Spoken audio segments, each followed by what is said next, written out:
What is up, guys? So today we are going to be talking about the best team lineup in Overwatch, meaning like how many DPS we're going to be playing, how many tanks, how many healers we're going to be playing in our team composition. Now this is a very broad question because there's certain maps and certain positions on the map where you're going to actually have to swap because, you know, at checkpoint 2, checkpoint 3, they're going to be calling for different heroes essentially because maybe in one certain scenario you're going to be able to push someone off, but on another position or another map you can't really push someone off as easy, so you're going to have to swap off certain heroes. But I want to give you guys the best general guidelines for making one of the best team lineups that you guys can go ahead and make. Because we recently talked about being a good team player and swapping off certain heroes to better suit your team to give you guys that advantage of having, you know, a better team composition to actually win the game. Because sometimes, you know, you have a main, you got to swap off them sometimes to go ahead and play some other heroes because it's maybe just not doing well.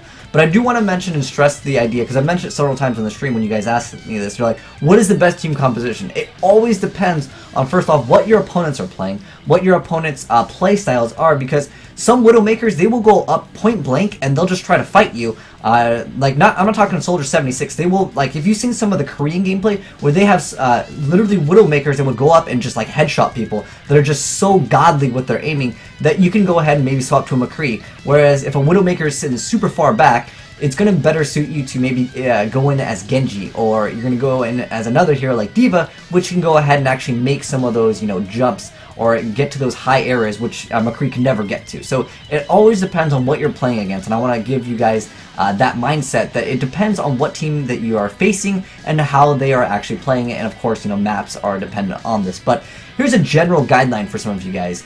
These images of these team lineups are actually taken from competitive teams, and some of these were actually after the McCree nerfs and the Widowmaker nerf, so you can still see that they do still see some play, and it always depends on, again, the maps and, you know, how everyone's playing. But this will give you guys a general idea.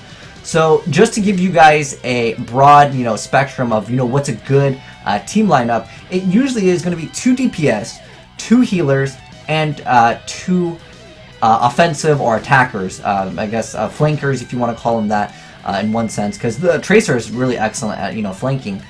Same thing with Genji, but that'll be giving you guys a general idea, and it depends if you're playing on the assault or the maps where you have to contest. So generally in maps that are oriented around pushing, so on the assault maps, you'll see Reinhardt very, very often. You'll see like Reinhardt as like the main tank. Sometimes you'll see a Zarya. Zarya is just overall really good all around. You'll see a very common Lucios and Mercies on some of the assault maps, but when it moves on to the payload where you actually have to push the thing, sometimes you'll just see a Mercy. Mercy is really critical because sometimes when you're capturing that point or you're just about to finish it, sometimes what will happen is your entire team will wipe and you need her to re-res to re-establish that ability to have more control over the map, or in the scenario where you just need to push it just that extra inch because you just have your entire team res, except for, of course, Mercy, because she's dead, she's not resin. But yeah, that's how generally it goes. As far as like the attackers, feel free to go ahead and like run soldiers, run tracer. There's no like set heroes for the attackers. But as far as like the tanks, just to give you guys a general idea, the more common tanks that you will see on the contestation points are going to be the Zarya and the Winston. Both of those heroes are excellent at doing that. So those are the 2 heroes that you'll see on the contest maps more than the other ones. But I mean, not to say that Reinhardt can't see me play. Again, it just comes down to player preference sometimes, and some players are better. Like some people are better Reinhardts than they are at Winston, even though Winston can maybe be the better call. But sometimes if, you know, it's in those last seconds, you need a tank that can go fast. Like, for example, if you play Roadhog and it's on overtime, you might not make it to the overtime contestation point. You're going to go ahead and have to swap off and play something else because otherwise you just won't make it. But you can see you can definitely play in some tournaments that when they allow you to have multiple of the same hero, you can see that there are 5 Tracers and a Lucio. So like it can depend on what, you know, you want to do, because if it works out and you win, hey, I guess you're so good, go for it. But for the most part, I just want to give you guys that general guideline because you guys have asked me what are the good heroes to play. But as far as, again, the tanks go, it's Zarya and Winston on the control points, and on assault it's generally going to be, you can see Roadhog actually quite often, even in the competitive scene. They play a lot of Roadhog and Reinhardt on the modes where you have to actually push the payload. And then as far as the attackers, like I mentioned before, it can be anything. As far as the healer goes, it's generally going to be Mercy and Lucio. But you'll see Symmetra once in a while, and that's usually when they are on defense. It's just because the teleporter offers a lot. In addition to that, being able to set up with the turrets, very good. But yeah, those are like the general guidelines for it. And again, you guys can just use that picture as kind of a reference for it. And like I mentioned before, attackers, it really depends. And you can see most of them will see some play, except for Genji. Genji doesn't see that much play, but just in general, like Soldier is just great all around. McCree has been seeing a lot less play. Look at that screenshot right there from the multiple games where the McCree's at. Again, it's just because of those nerfs.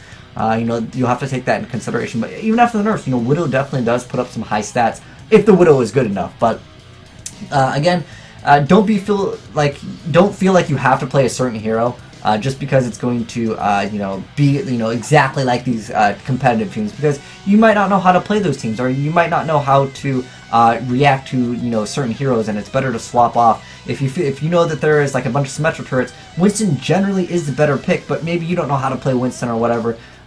You know, you can go ahead and actually swap to another hero, maybe a Junkrat to clear the turrets, or the Symmetra sentries or something like that. Yeah, feel what you feel more comfortable with winning, and play those heroes over just playing something that's just copied. But this will, again, give you guys that general idea of who to swap to and stuff like that in the right scenarios, and just give you an idea of a team composition. But yeah, to answer your guys' question, basically 2 DPS, 2 tanks, 2 healers, and that's a general guideline. And as far as the attackers or the attackers go for the DPS, feel free to swap off to whatever. You can swap that in and out. But as far as tanks, generally on Assault, it's going to be Reinhardt and Roadhog, and as far as the contention points, generally Zarya and Winston. And as far as the defensive heroes go, for like the healers, generally it's going to be Lucio and Mercy, and sometimes you'll see more obscure things. But that'll give you guys a general guideline for it, and I hope this helps you guys out. But thanks for watching, guys, and I will definitely make a video in the future about what certain team compositions work for specific maps, but I just want to give you guys like a general overview and guideline for you guys, because a lot of guys have asked me for this. But yeah, there you guys go, and like I said, I'll make one for like each specific map very, very soon. But anyways, like I said, I hope this helps you guys out and answers some of you guys' questions. But thanks for watching, guys, and I'm signing out.